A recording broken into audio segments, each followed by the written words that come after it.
Hai.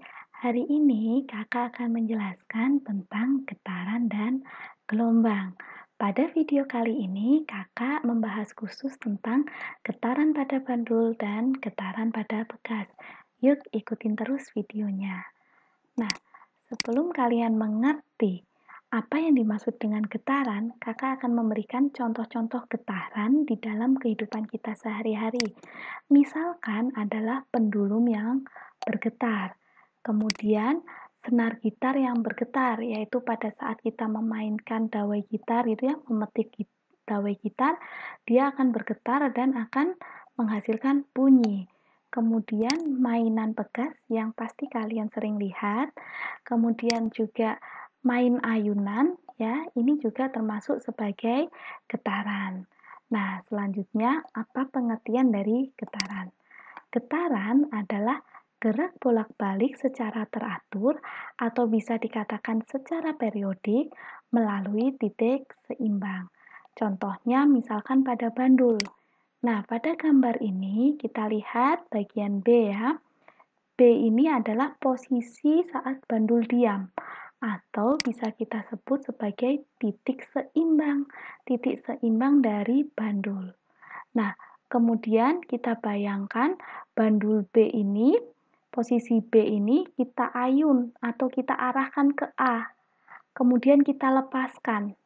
Maka dia akan berayun dari A ke B, ke C, kembali ke B, dan ke A, demikian seterusnya. Nah, gerak bolak-balik inilah yang dinamakan dengan getaran. Mari kita menghitung bagaimana satu getaran. Yang dimaksud dengan satu getaran, misalkan kakak ambil dari titik A ya. Dari A, kita menuju ke B, ke C, kembali ke B, kemudian ke A. Inilah yang dinamakan dengan satu getaran. Kemudian misalkan satu getaran bisa juga dihitung dari B. Bagaimana bila dari B? Dari B, misalkan kita ke arah C. Dari B kita ke C, ke B, ke A, kembali ke B. Ini juga dinamakan satu getaran. Kemudian ada juga setengah getaran. Setengah getaran misalkan dari A. Dari A, kalau setengah getaran adalah dia dari A ke B, ya, dari A ke B, kemudian ke C. Ini setengah getaran ya. Kemudian, atau misalkan dari B. Dari B menuju ke C, kembali ke B sini. Ini juga setengah getaran. Selanjutnya, untuk 1/4 getaran. 1/4 getaran jadi lebih kecil ya jaraknya, yaitu misalkan dari A ke B. Atau bisa juga kita hitung dari B ke C, atau dari C ke B, atau juga bisa dari B ke A. Ini dinamakan 1/4 getaran. Ada juga untuk 3/4 getaran. 3/4 misalkan dari A ya. Dari A menuju ke B, ke C, kembali ke B. Inilah yang dinamakan dengan 3/4 getaran. Nah, selanjutnya kita juga akan belajar tentang amplitudo. Amplitudo itu apa sih? Amplitudo ini adalah simpangan terjauh dari titik seimbang atau jarak yang paling jauh dari titik seimbang, yaitu misalkan kalau di gambar ini adalah dari B ke A, ini amplitudonya. Atau bisa juga dari arah ke kanan sini ya, dari B ke C, ini juga dinamakan sebagai amplitudo. Ingat ya, amplitudo itu adalah simpangan terjauh dari titik seimbangnya. Nah, kemudian kakak akan memberikan contoh tentang pegas. Di sini ada gambar pegas. Nah, titik B ini kita namakan titik seimbang. Kemudian kita tarik pegasnya ke bawah hingga ke C.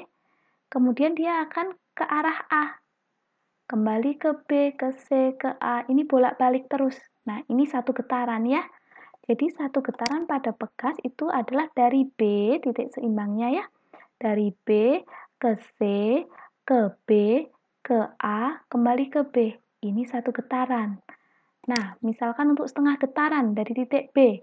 Dari titik B adalah dari B ke C, ke B aja. Ini ya, B, C, kembali ke B. Ini setengah getaran.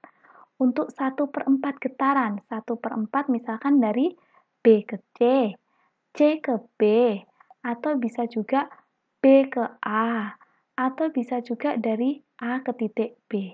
Ini dinamakan 1/4 getaran.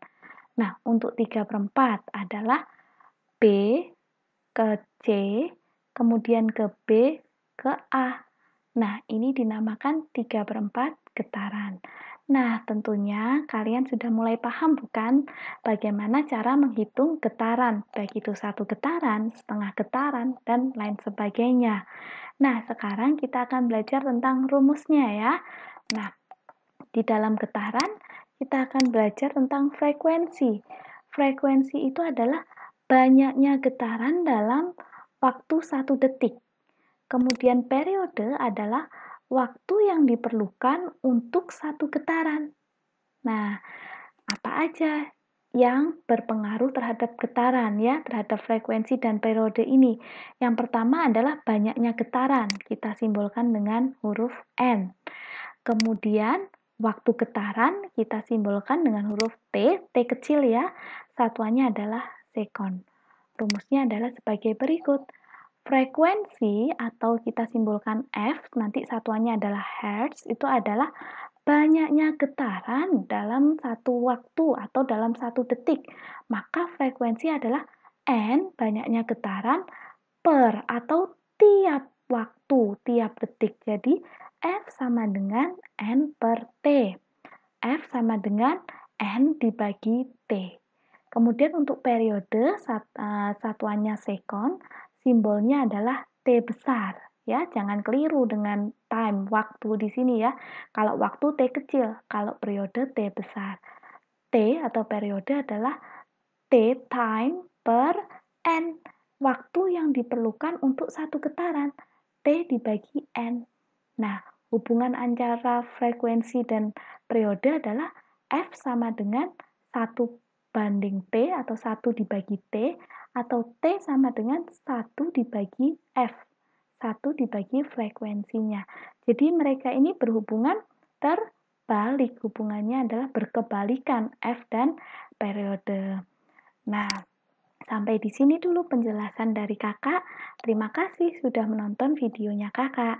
Nah, terus ikutin, jangan lupa subscribe dan share kepada teman-temanmu ya, supaya video ini semakin bermanfaat untuk banyak orang. Bye-bye.